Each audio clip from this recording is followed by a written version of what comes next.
சூப்பராக போயிட்டுருக்குல்ல இந்த ODI series. First match tie ஆச்சு, ரெண்டாவது மேட்ச் ஸ்ரீலங்கா வின் பண்ணாங்க, இந்தியாவுக்கு ஒரு செம்ம பஞ்ச் ஒன்று கொடுத்தாங்க. மூணாவது ஓடிஐ மேட்ச் ஸ்ரீலங்கா ஜெயிச்சா 2-0 சீரீஸை கைப்பற்றுவாங்க. இந்தியா ஜெயிச்சா 1-1 லெவல் ஆகும். ஆனால் எனக்கு தெரிஞ்ச லாஸ்ட் டிக்கேடில் இந்தியாவை இந்தியாலையும் சரி ஸ்ரீலங்காலையும் சரி பீட் பண்ணதே கிடையாது லாஸ்ட் டிக்கேடில். அதுக்கு முந்தின டிக்கெட்லேயும் காம்பேக்ட் கப் ட்ரை சீரீஸ் நடந்துச்சு, அதுலேயும் ஸ்ரீலங்காவை பீட் பண்ணி இந்தியா வின் பண்ணாங்க. அதுக்கு முந்தின டிக்கெட்லேயும் 2000-2010 டிக்கெட்லேயும் ஸ்ரீலங்காவை இந்தியா பீட் பண்ணலை அப்படிங்கிற ரெக்கார்டு இருக்குது தானே. எனக்கு தெரிஞ்சு வந்து பார்த்திங்க அப்படின்னா ஒரு 15-17 வருஷத்தில் இந்தியாவை ஸ்ரீலங்கா பீட் பண்ணதில்லை ஓடிஐ ஃபார்மெட்டில் அப்படிங்கிற ஒரு கணக்கு இருந்துகிட்டு இருக்கு. பட் ஐசிசி வேணால் ஒரு சாம்பியன்ஸ் ட்ரோஃபியில், ஒரு வேர்ல்டு கப்பில் இதில் வேணால் வந்து இந்தியாவை ஸ்ரீலங்கா பீட் பண்ணியிருந்துருக்கலாம். பட் பைலேட்ரல் சீரீஸ்னு வரும்பொழுது இந்தியா அப்படிங்கிற மாதிரி இந்தியா பண்ணிக்கிட்டு இருக்கிறாங்க. பட் வரலாறை மாற்றி எழுதுமா இந்த இளம் ஸ்ரீலங்கன் டீம்? இவங்களுக்கு ஒரு மோட்டிவேஷன் தேவைப்படுது ஒரு பக்கம் அப்படின்னா, இன்னொரு பக்கம் டீம் இந்தியா மோட்டிவேஷனாக இருக்கிறாங்களா? வாஷிங்டன் சுந்தர் ப்ரெஸ் கான்ஃபரன்ஸில் என்ன சொன்னார்? இந்தியா இந்த மேட்சை ஜெயிக்கணும்னா என்ன பண்ணணும், சீரியஸை லெவல் பண்ணணும்னா என்ன பண்ணணும், இந்தியாவில் தான் மாற்றம் இருக்குமா, ரிஷப் பண்ட் உள்ளே வருவாரா, சிவம் துபே வெளியில் போவாரா, இல்லை ரியல் பராக் தான் உள்ளே வைப்பாங்களா, ஸ்ரீலங்கா இந்த மேட்சை எப்படி அணுகுவாங்க, இந்த மேட்ச்சில் யார் ஜெயிப்பாங்க அப்படிங்கிற விஷயங்களை பேச போகிறோம். நீங்கள் மறக்காமல் கீழே வந்து கமெண்ட் பண்ணுங்கள். நல்லா இருந்துச்சு. போன தடவை வந்து பார்த்திங்க அப்படின்னா இந்தியாவோட பேட்டிங் லைனப்பை பற்றி பேசும்பொழுது அந்த லெஃப்ட் ஹேண்டர்ஸை வச்சு ஒரு மாதிரி கௌதம் கம்பீர் இடையில ப்ளே பண்ணிகிட்டு இருக்கிறாரு அப்படிங்கும்பொழுது நிறைய கமெண்ட்ஸ் வந்துச்சு. உங்கள் கமெண்ட்ஸ் பார்த்தேன், படித்தேன், நல்லா இருந்துச்சு. அதே போல் இந்த மேட்ச்சில் யார் ஜெயிப்பா, சீரீஸை யார் ஜெயிப்பா, அண்ட் இந்தியாவோட பிளேயிங் லெவலில் மாற்றம் அப்படின்னா என்ன மாற்றம் தேவை அப்படிங்கிறத கீழே வந்து கமெண்ட் பண்ணுங்கள். பேசுவோம், நிறையாக்கு பேசுவோம். சப்ஸ்கிரைப் பண்ணிவிட்டு பேசுங்க. ஜெயலலிதா லேடிஸ் அண்ட் ஜெயலலிதா இந்த இந்திய டூர் ஆஃப் ஸ்ரீலங்கா 2024 கொழும்புல நடக்க இருக்கக்கூடிய 3வது ஸ்ரீலங்கா வர்சஸ் இந்தியா ஓடிஐ மேட்சோட pre analysis and fantasy prediction பார்க்க வந்திருக்கீங்க. கொழும்போட pitch report, weather report, toss report மொதல் 2 மேட்ச்லேயும் வந்து பார்த்திங்கன்னா மழை இருக்கும் அப்படின்னு தெரிவிச்சிருந்தாங்க. நம்மளும் சொல்லியிருந்தோம். ஆனால் மழை சுத்தமாக வரல. கவர்ஸ் போடக்கூடிய கிரவுண்ட் ஸ்டாஃப் ஆனவங்களுக்கு வேலையே இல்லை. ஆனால் இன்னொரு பக்கம் வந்து பார்த்திங்க அப்படின்னா இந்த 3rd ஓடிஐ மேட்ச் நடக்கக்கூடிய நாளில் மழை அப்படின்னு கேட்டிங்கன்னா மழை இல்லை அப்படின்னு சொல்லியிருக்கிறாங்க. இது ஒரு நல்ல செய்தி தான். ஸோ ஆனால் அன்னைக்கு சொன்னது மாற்றி நடந்தது, அது மாதிரி இன்றைக்கி சொன்னது மாற்றி நடக்குமா? சரி, என்ன எதுவும் கேட்காதீங்க. நான் வந்து பார்த்திங்க அப்படின்னா நான் வந்து வானத்தை பார்த்து கதை சொல்கிறேன் அப்போல்லாம் எனக்கு தெரியாது. நான் கொஞ்சம் அப்படியே பார்ப்பேன், இங்கே பார்ப்பேன், அங்கே பார்ப்பேன், அப்படி சொல்லுவேன். வெதர் ரிப்போர்ட் பொறுத்த வரைக்கும் பார்த்தாச்சு. அண்டு டாஸ் ரிப்போர்ட் பொறுத்த வரைக்கும் ஸ்ரீலங்கா லாஸ்ட் 2 மேட்சை டாஸை வின் பண்ணி அவங்க முதல்ல பேட்டிங் பண்ணி வின் பண்ணியிருக்கிறாங்க. சரி, ஃபஸ்ட் மேட்ச் டை, என்னை பொறுத்த வரைக்கும் win, but first match tie, result அவங்க பக்கம் சாதகம். 2வது மேட்ச் இந்தியா தோற்றுருக்குறாங்க, ஸ்ரீலங்கா ஜெயிச்சிருக்கிறாங்க, அது ஸ்ரீலங்கா பக்கம் சாதகம். 3வது ஓடிஐ மேட்ச்சில் டாஸ் வின் பண்ணால் ஃபஸ்ட்டு பேட்டிங் எடுக்கிறதே பெட்டர். அண்ட் பிச் பொறுத்த வரைக்கும் நீங்கள் ஒன்று கவனிச்சின்னா இந்த சீரீஸ் ஆரம்பிக்கிறதுக்கு முன்னாடி, இல்லை இந்த டூர் ஆரம்பிக்கிறதுக்கு முன்னாடியே ஒரு 6 ஸ்ரீலங்கன் ஃபாஸ்ட் பவுலர்ஸ் இன்ஜுரி அப்படிங்கிற செய்தி கேள்விப்பட முடிஞ்சது. ஓடிஐலையும் கேள்விப்பட முடிஞ்சது. ஸோ ஓடிஐயில் அதிகமான ஃபாஸ்ட் பவுலர்ஸ் இன்ஜுரின்னு கேள்விப்பட முடிஞ்சது. கஷ்டமாக இருந்துச்சு, ஸ்ரீலங்கா எப்படி சமாளிக்க போகிறாங்க, எப்படி மோட்டிவேட்டடாக ஆட போகிறாங்கன்னு சொல்லிட்டு.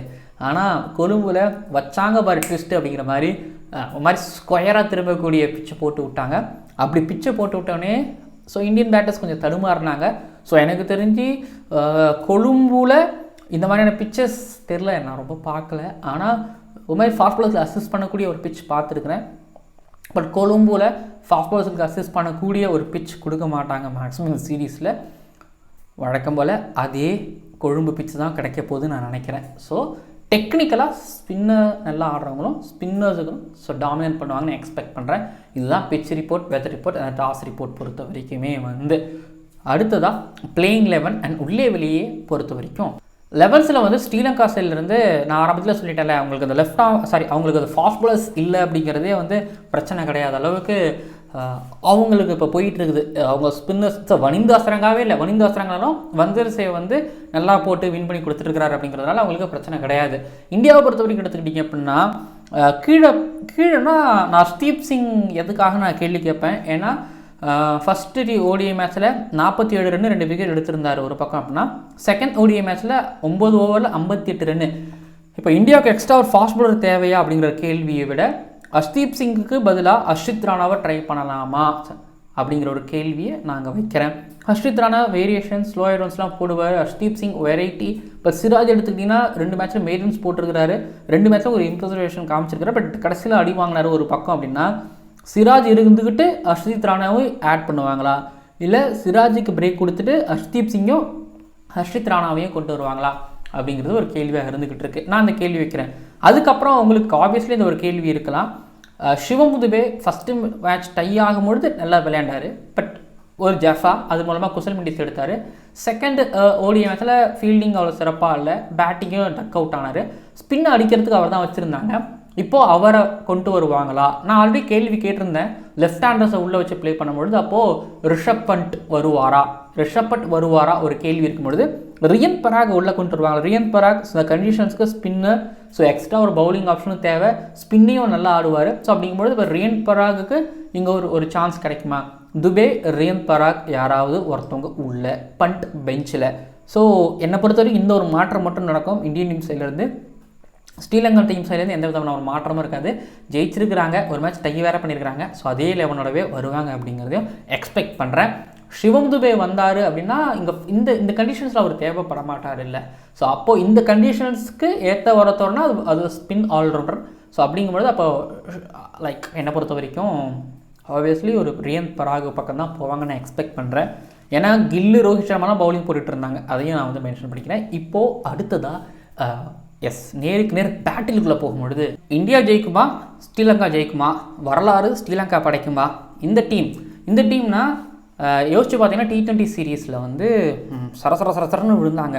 T20 வேர்ல்டு கப்லேயும் ஆடி, ஓடி வேர்ல்டு கப்லேயும் ஆடி, ஏஷியா கப்பில் மக்கள் முன்னாடி ஆடி, கடந்த சில பல வருஷங்களை தாண்டியும் தாஷன் சனகா கேப்டன்ஸில் ஒரு மாதிரி நல்லா பண்ணாங்க. அப்புறம் ஒரு மாதிரி சரியாக ஆரம்பித்தாங்க. பேட் வைப் பார்க்க முடியுது. T20 சீரீஸில் இந்த மாதிரி தான் இருந்தது. இப்போ ஓடிஐ சீரீஸில் Sanath Jayasuriya actually 3rd T20 match தோக்கும் பொழுது அது மாதிரி சரியான ஒரு பேட் வைப்பு. அதுலேருந்து வந்து ஒரு டை பண்ணி திரும்ப அதுலேருந்து வந்து ஒரு மேட்ச் வின் பண்ணி சனத் ஜெயசூர்யா அன்கோ சரித்த ஸ்லாங்கா கூட ஒரு மாதிரி நல்லா ஒரு மாதிரி கொண்டு வந்துக்கிட்டு இருக்கிறாங்க. ஹிஸ்ட்ரி இது மாதிரி 2 டிகேடாக வின் பண்ணாத, இந்தியாவுக்கு அகேன்ஸ்ட் பைலேட்ரல் சீரீஸை வின் பண்ணாத ஒரு என்ன சொல்கிறது, ஒரு மோசமான ரெக்கார்டை இந்த சரித்த ஸ்லங்காவோட இந்த சனத் ஜெயசூர்யாவோட புது படை பண்ணால் சூப்பராக இருக்கும். ஸோ முதல்ல அனலிசிஸ் பண்ணும்பொழுது 2 டீமோட அப்ரோச் பார்க்கும்பொழுது ரோஹித் சர்மாவோட அப்ரோச், இந்த பக்கம் ஸ்ரீலங்காவோட அப்ரோச், ஸ்ரீலங்கன் பேட்டர்ஸோட அப்ரோச், இந்த பவுலிங்லேயும் அவங்களோட அப்ரோச் எல்லாமே வந்து பார்த்திங்க அப்படின்னா அது அட்டாக்கிங்கிறத தாண்டி இந்த கண்டிஷன்ஸை அடோப் பண்ணி தென் அதில் ஒரு பெருசாக அடிக்கிறது. இப்போது துனித் பல்லாலகே, கமிண்டு மெண்டிஸ், லியனகே, ரோஹித் சர்மா இவங்களோட அப்ரோச் வந்து பார்த்தீங்கன்னா every ball hit. Axar Patel every ball அடிக்கிறதுன்னு போவாங்க, தைரியமாக ஆடுவாங்க. பட் இன்னிங்ஸை துனித் பல்லாலகே, லியனகே இவங்கெல்லாம் பில்டு பண்ணுவாங்க. பட் அக்ஷர் பட்டேல் அப்படி கிடையாது. அடுத்தது இந்தியாவோட பவுலிங்கை எடுத்துக்கிட்டிங்க அப்படின்னா டெய்லர் டச்சில்கிட்ட கொஞ்சம் லைட்டாக நொண்டி அடிக்கிறாங்க. பட் டாப் ஆர்டர்கிட்ட இந்தியன்ஸ் ஃபைட் பண்ணுறாங்க, வேறு மாதிரி ஆடுறாங்க. அடுத்தது ஸ்ரீலங்காவோட பவுலிங் எடுத்துக்கிட்டிங்கன்னா சிம்பிள், ஸ்டெம்ப் டு ஸ்டெம்ப் போடுறாங்க, பேக் டு பேக் போடுறாங்க, கன்சிஸ்டண்ட்டாக போட்டுட்ருக்காங்க. லெக் ஸ்பின்னர் வந்தால் googly chest outside off stump வெளில கொண்டு போகிறது. லெஃப்ட் ஆர்ம் ஸ்பின்னர் வந்தால் அவரும் வந்து பார்த்திங்கன்னா கொஞ்சம் வெளியில் எடுத்துகிட்டு போகிறாரு. ஆஃப் ஸ்பின்னர் வந்தால் அவர் வந்து லெஃப்ட் ஹேண்டர் வந்தால் அவர் அப்படியே ஒரு மாதிரி ரவுண்ட் விக்கெட்டை வந்து பேடுக்கு போகிறாரு, இன்டு தி பேட் போகிறாரு, ஸ்டெம் டு ஸ்டெம் போகிறாரு. ஸோ அவங்கள பொறுத்த வரைக்கும் இந்தியன்ஸுக்கு ஸ்வீப்பும் ரிவர்ஸ் ஸ்வீப்பும் ஆடுறது இல்லைங்கிறதுனால மேக்ஸிமம் ஃப்ரண்ட் ஃபுட் பேக் ஃபுட்டுக்கு தான் போகிறாங்கங்கிறதுனால கன்சிஸ்டண்ட்டாக அதை வைக்கிறதுக்கு அவங்களுக்கு ஏதுவாக இருக்குது. ஸோ அப்ரோச் பொறுத்த வரைக்கும் எடுத்துக்கிட்டிங்கன்னா Indian batters front foot back foot defence கொஞ்சம் ஷாட்ஸ் கம்மியாக இருக்குங்கிறதுனால இந்த பிரச்சனையில் மாட்டிக்கிறாங்க. இது கம்ப்ளீட்டாக ஸ்ரீலங்கன்ஸுக்கு கை கொடுக்குது. இப்போது ஸ்ரீலங்காவோட மிடில் ஆர்டர், இந்தியாவோட மிடில் ஆர்டர், இல்லை ஸ்ரீலங்காவோட பேட்டிங் இந்தியாவோட பேட்டிங் எடுத்துக்கிட்டிங்கன்னா ரோஹித் சர்மா, அக்ஷர் பட்டேல் இவங்க கிட்ட கூடிய பாசிட்டிவ் இன்டெக்ட் கூட இந்தியன் பேட்டர் சொல்லிட்டா இல்லை. இந்த பக்கம் கம்ப்ளீட்டாக ஸ்ரீலங்கன்ஸ் எடுத்துக்கிட்டிங்கன்னா அவங்க இப்போ அவிஷ்கா ஃபெர்னாண்டா செம்மையாக ஆடுறாரு, 10 நிமிஷம் அவர் 50 அடிச்சிட்டாரு. துனித் பல்லாலகே கீழே அவர் அடிக்கிற 30-40 ரன் பெருசாக அவர் கை கொடுக்குது. கமிந்து மெண்டிஸ் வரைக்கும் கீழே பேட்டிங் டைல் 8 வரைக்கும் இருக்குது. மிடில் ஆர்டர் ஒரு மாதிரி பில்டு பண்ணி கொண்டு போனதுக்கப்புறமா துனித் பல்லாலகே வந்து ஒரு கமிந்து மெண்டிஸ் கூட சேர்ந்து அகில ஜனாந்தியா சேர்ந்து ஒரு பெரிய ஸ்கோரை தைரியமாக அடிச்சு எடுத்துகிட்டு போகிறாங்க. ஸோ அந்த அந்த அந்த பொறுமையை எடுத்துகிட்டு போயிட்டு மேலே கொஞ்சம் ஸ்டார்ட் பண்ணி பொறுமையாக எடுத்துகிட்டு போயிட்டு திருப்பி கீழே வந்து ஒரு குயிக்காக முடிக்கிறது, இது அவங்களுக்கு கம்ப்ளீட்டாக கை கொடுக்குது. இந்தியன்ஸ்கள் டெய்ல் ட்ரெஸ் விக்கெட் எடுக்கிறதுக்கு கொஞ்சம் கஷ்டப்படுறதும் வந்து பார்த்திங்கன்னா அது அவங்களுக்கு ரொம்பவும் கை கொடுக்க செய்யுது. பட் இந்தியன்ஸ்கள் பொறுத்த வரைக்கும் எடுத்துக்கிட்டிங்க அப்படின்னா ஸ்ரேயாஸ் ஐயர் அண்ட் கேஎல் ராகுல், விராட் கோலி ஒரே மாதிரி அவுட் ஆகிறாங்க அப்படிங்கிறதும் ஒரு என்ன சொல்கிறது லைக் ஸ்ரீலங்கா ரொம்ப ஈஸியாகவும் போயிடுது. தென் ரோஹித் சர்மா கிட்ட இருக்கக்கூடிய அந்த அப்ரோச் இந்தியன் பேட்டர்ஸ்கிட்ட இல்லாததும் ஸோ பெரிய ஒரு பிரச்சனை. அண்ட் இந்தியன் டீமை பொறுத்த வரைக்கும் அந்த மிடில் ஆர்டரில் வந்து பார்த்தீங்கன்னா ஒரு லெஃப்ட் ஹேண்டரை ப்ரொமோட் பண்ணுறாங்க, அது சிவம் துபே, வாஷிங்டன் சுந்தர். ஸோ அதுவும் கை கொடுக்கல. பட் வாஷிங்டன் சுந்தர் என்ன சொன்னார் அப்படின்னா இது கம்ப்ளீட்டாக ஸ்ரீலங்காவுக்கு சாதகமாக முடியுது. இப்போ இந்தியாவோட மிடில் ஆர்டர் கொலாப்ஸ் நீங்கள் பார்த்துருப்பீங்க. இப்போ இந்தியாவோட பேட்டிங், ஸ்ரீலங்காவோட பேட்டிங், இதில் இந்தியாவில் வந்து நீங்கள் ரோஹித் சர்மா அக்சர் பட்டேல் விட்டுறலாம், மற்றவங்களோட அப்ரோச் ஸோ மேக்ஸிமம் இந்த front foot and back foot எக்ஸ்ட்ராவாக ஷார்ட்ஸ் இல்லை.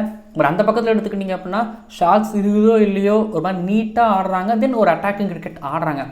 இந்தியன்ஸுகள் அதை சொன்னால டெத்தோ, அதாவது பின்னாடி வரக்கூடிய பேட்டர்ஸ் எடுக்க முடியலங்கிறதுனால ஸ்ரீலங்கன்ஸுகளுக்கு அது ஒரு லைசன்ஸாகவும் கிடச்சிருது. அந்த இடத்துல இந்தியன்ஸுகள் வந்து கொஞ்சம் ஒரு மாதிரி கேஷுவலாக போகிறதுங்கிறத தாண்டி எடுக்க முடியலங்கிற ஒரு ஃப்ரஸ்ட்ரேஷன் இருக்குது, ஒரு சரியான பிளான் இல்லாமல் வராங்களோன்னு எனக்கு பர்டிகுலராக தோணுது. தென் இந்தியாவை பொறுத்தவரைக்கும் அந்த மிடில் ஆர்டரில் வந்து ஒரு லெஃப்ட் ஹேண்டரை ட்ரை பண்ணுறாங்க, அது சிவம் துபே, வாஷிங்டன் சுந்தர். பட் அது அவ்வளோவா கை கொடுக்கவும் இல்லை. ஒரே ஒரு விஷயம் என்னென்னா இதோட ரியன் பராகை கொண்டு வராங்கன்னா அந்த இடத்துல ஒருத்தர் அட்டாக்கிங் கிரிக்கெட் ஆடணும். ரோஹித் சர்மா நினச்சா 230 240 ஒரே ஆள் அடிக்கிற மாதிரி இருக்குது. பட் ஆனால் இப்போ தேர்ட் ஓடிஐ மேட்ச்சில் அந்த மாதிரி தான் நடக்குமா, அந்த மாதிரி ஒரு டார்கெட் தான் வைப்பாங்களா? இப்போ இந்தியா ஃபஸ்ட் பேட்டிங் எடுத்தாங்க அப்படின்னா ஸோ சுச்சுவேஷனல் ஸ்கிரிப்ட் அப்படிங்கிறது டிஃப்ரெண்ட்டாக இருக்கலாம். ஸோ போன மேட்ச் 2 மேட்ச் பார்த்துட்டு ரோஹித் சர்மா ஆடுற மாதிரி மற்றவங்க ஆடணும், இல்லை ஸ்பின்னை சரியாக ஆடணும். ஓகேங்களா, ஸ்வீப் ரிவர்ஸ் ஸ்வீப் ஒரே நாளில் ஆடிட முடியாது. ஸோ வாஷிங்டன் சுந்தர் சொன்னார் இந்த மாதிரியான கண்டிஷன்ஸ் நாங்கள் நல்லா இந்த மாதிரி கண்டிஷன்ஸ்லாம் நாங்கள் ஆடி இருக்கிறோம், டொமஸ்டிக் கிரிக்கெட்டில் இந்த மாதிரியான கண்டிஷன்ஸ் தான் வருது, நாங்கள் ஸ்பின்னெல்லாம் ஆடக்கூடியவங்க தான் அப்படிங்கிற மாதிரி சொன்னார். பட் ஆனால் லாஸ்ட் 2 மேட்சஸாக பார்க்கும்பொழுது பெசினா பேட்டர்ஸ் சப்கான்டினென்ட் விக்கெட்டில் ஒரு குழி பிச்சில் வந்து பார்த்திங்க அப்படின்னா எப்படி தடுமாறுவாங்களோ அதே மாதிரி தடுமாறினாங்க. அவங்கள மாதிரி தான் ஒரு மாதிரி கையும் இல்லாமல் காலும் வராமல் ஒரு மாதிரி ரொம்ப தடுமாறினாங்க. இந்தியன் பேட்டர்ஸ்கிட்ட வந்து பார்த்திங்க அப்படின்னா அந்த விஷயத்தை பார்க்க முடியுது. ஸோ ஸ்பின்னை ஆடுறதுக்கு ஒரு அப்ரோச், ஸோ அகெயின்ஸ்ட் அட்டாக்கிங் கிரிக்கெட்டா அப்படிங்கிறதாண்ட அந்த அப்ரோச் தான் தேவை. தள்ளி ஒரு 280. ஸோ நாளைக்கு பிச்சு தெரிலங்க, பட் ஆனால் இங்கே ஒரு 240 250 அடித்தாலே அது ஒரு நல்ல ஸ்கோர். தைரியமாக யாராவது ஒருத்தவங்க பேட்டை விட்டாங்க இந்தியன் டீம் சைடில் இருந்து அப்படின்னா மேபி வந்து பார்த்திங்க அப்படின்னா கொஞ்சம் ஸ்ரீலங்கான்ஸோட கை கொஞ்சம் பின்னாடி போகும். இப்போ கமிண்ட் மிடியஸ் அடித்தாங்க, ஆனால் அதுக்கப்புறம் ஒரு சரித்திர சலங்கா உள்ளே வந்து மொத்தத்தையும் கலைச்சி விட்டார். இப்போது வந்தேர் சேவும் சரி இந்த பக்கம் சரித்திர சலங்காவும் சரி, இங்கே ரைட் ஹேண்டர்ஸ் இருக்காங்க, லெஃப்ட் ஹேண்டர் வராங்கன்னா அது கவனிச்சுக்கிறதுக்கு ஸோ சரித்திர சலங்காவும் வந்தேர் சேவும் சரியாக பண்ணிக்கிட்டு இருக்கிறாங்க. கூட ஒத்துழைக்கிறதுக்கு அகில தனஞ்சா இருக்கிறாரு. ஸோ இப்படின்னு சொல்லிட்டு மாதிரி பிரித்து பவுலிங் போட்டுக்கிட்டு இருக்கிறாங்க. ஸோ பார்ப்போம் இந்தியன் பேட்டர்ஸ் என்ன பண்ணுறாங்கன்னு. பட் இந்த மேட்ச்சில் இந்தியா தோற்றா ஒருவேளை சீரீஸை தோற்றாங்கன்னா நல்லது தான். ஏன்னா இப்போது இந்தியன் ஃபேன்ஸ் ஒரு மாதிரி ஹைப்பாக இருக்கீங்க, T20 வேர்ல்டு கப் வின் பண்ணியாச்சு, இது கம்பீர் ஈரான்னு சொல்லிட்டு. பட் ஒரு தோல்விங்கிறது தேவை, நிறையாக்கு கற்றுக் கொடுக்கும். கொஞ்சம் மாதிரி இன்னும் அந்த ஸ்பின்னுக்கு இந்தியன்ஸ் திணறாங்க அப்படிங்கிறத வந்து இந்த விஷயம் காமிக்குது. இன்னும் தெளிவாக அப்ரோச்சபிளாக ஆடணும். தென் பேட்டிங்கில் எடுத்துக்கிட்டிங்க அப்படின்னா விராட் கோலி ஸ்டெப்அப் பண்ணி ஆடணும், கில் ஸ்டெப்அப் பண்ணி ஆடணும். நல்லா 2 மேட்ச் டீசெண்டாக ஆடிட்டு இருக்கிறாரு. ஒரு பக்கம் பார்ட்னர்ஷிப் கொடுக்குறாரு, அவர் ஒரு பக்கம் ரன் அடிக்கிறாரு. தென் இன்னொரு பக்கம் வந்து பார்த்திங்கன்னா ஸ்ரேயாஸ் ஐயர், கேஎல் ராகுல் அவங்க இந்த மாதிரி கண்டிஷன்ஸில் வேறு மாதிரி ஆடக்கூடியவங்க. பட் ஆனால் அவங்க தடுமாறுறதை பார்க்கும்பொழுது ஸோ ஒரு பக்கம் லியனகே, குசல் மெண்டீஸ், கமிண்டு மெண்டீஸ், சதீரா சம்பரவிக்குமா டீசெண்டாக ஆடுறதை பார்க்கும்பொழுது என்னங்க இப்படி ஆடுறாங்க அப்படிங்கிற மாதிரி இந்தியன் பேட்டிங் ஒரு மாதிரி வியர்டாக இருக்குது. பட் பார்ப்போம். வந்தேர்சே, சரித்திர சலங்கா அண்ட் அகில தனஞ்சா இந்த 3 ஸ்பின்னர்ஸ். தென் கமிண்டு மெண்டீஸ் ஒரு பக்கம் இருக்கிறாரு, அவங்களுக்கு ஸ்பின் ஆப்ஷன் இருக்குது. இந்தியாவுக்கு தேவை இந்த ஸ்பின் ஆப்ஷன். ஸோ எப்படி ஆப்ரேட் பண்ணி எப்படி விளையாட போகிறாங்க பார்ப்போம். என்னை பொறுத்த வரைக்கும் இந்த சீரீஸ் வந்து 1-1 லெவல் ஆகும். இந்தியா அந்த மேட்சை ஜெயிப்பாங்க. 52% இந்தியா ஜெயிக்கிறதான சான்ஸ் இருக்குது, 48% ஸ்ரீலங்கா ஜெயிக்கிறதான சான்ஸ் இருக்கிறதா ஸோ நான் பார்க்குறேன். நீங்கள் யார் ஜெயிப்பாங்கங்கிறத மறக்காமல் கீழே வந்து கமெண்ட் பண்ணுங்கள். மழை வருமா, மழை வந்து ஒருவேளை ஸ்ரீலங்காவுக்கு இந்த மேட்சை ஒருவேளை லோ ரிசல்ட் கொடுத்து அண்டு சீரியஸாக ப்ரைஸாக கொடுக்குமா பார்ப்போம், கிஃப்டாக கொடுக்குமான்னு பார்ப்போம். அடுத்ததாக ஃபேண்டஸி செக்ஷனுக்குள்ளே போகலாம். ஸோ என்னோடய டீமை பொறுத்த வரைக்கும் நிறைய ஸ்பின் ஆல்ரவுண்டர்ஸ். ஸோ ஆல்ரவுண்டர் பொறுத்த வரைக்கும் அக்சர் பட்டேல், வாஷிங்டன் சுந்தர், துனித் துல்லாதகே. பவுலிங்கில் குல்தீப் யாதவ், வந்தேர்சே, சிராஜ் பிக் பண்ணியிருக்கிறேன். டீமில் ஃபாஸ்ட் பவுலர் இருப்பாரா, நீங்கள் சிராஜை பிக் பண்ணியிருக்கீங்க மீன்ஸ் ஒரு ஃபாஸ்ட் பவுலர் அங்கேருந்து எனக்கு யாரும் இல்லை, அதனால் இங்கேருந்து நான் சிராஜை பிக் பண்ணியிருக்கிறேன். பேட்டிங்கில் ரோஹித் சர்மா, விராட் கோலி, அவிஷ்கர் ஃபெர்னாண்டோ, சரித் அஸ்லாங்காவை பிக் பண்ணியிருக்கேன். அதனால் என்னோடய டீமுக்கு நான் வந்து பார்த்தீங்கன்னா அக்சர் பட்டேலை நான் கேப்டனாகவும் வைஸ் கேப்டன் நான் சரித் அஸ்லாங்காவை நான் பிக் பண்ணுறேன். ஸோ பார்த்து விளையாடுங்க. அண்டு இதுதான் என்னோடய டீம் கூட. ஸோ பார்ப்போம். ஃபாஸ்ட் பவுலர் இதுக்குள்ள நான் எடுத்துருக்கிறேன் அப்படின்னா சம்திங் தெரியல, ஒரு நாள் மேபி ஃபாஸ்ட் பவுலர் டேவாக இருக்கும் பட்சத்தில் சிராஜையாவது பிக் பண்ணி வச்சுக்கோங்கிறதுலாம் நான் சிராஜை பிக் பண்ணுறேன். அந்த பக்கத்தில் வேறு யாரையும் பிக் பண்ண முடியாது. ஃபாஸ்ட் பவுலர்ஸ் பொறுத்திருக்கேன் சரித் அஸ்லாங்கா மட்டும் தான் கொண்டு வராங்க. சரித் அஸ்லாங்காவும் ஓவர் கொடுக்காம கபின் டிமிட்ரிஸ்க்கு ஓவர் தராங்க.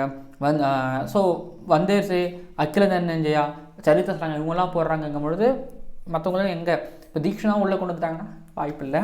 பட் நான் சொல்கிறேன் ஓகேங்களா. பட் இதுதான் என்னோடய டீம், பார்த்து பிக் பண்ணுங்கள். பார்ப்போம் ஸ்ரீலங்கா வரலாறு படைக்கிறாங்களா, இந்தியா அதை தடுத்து எழுதுகிறாங்களா.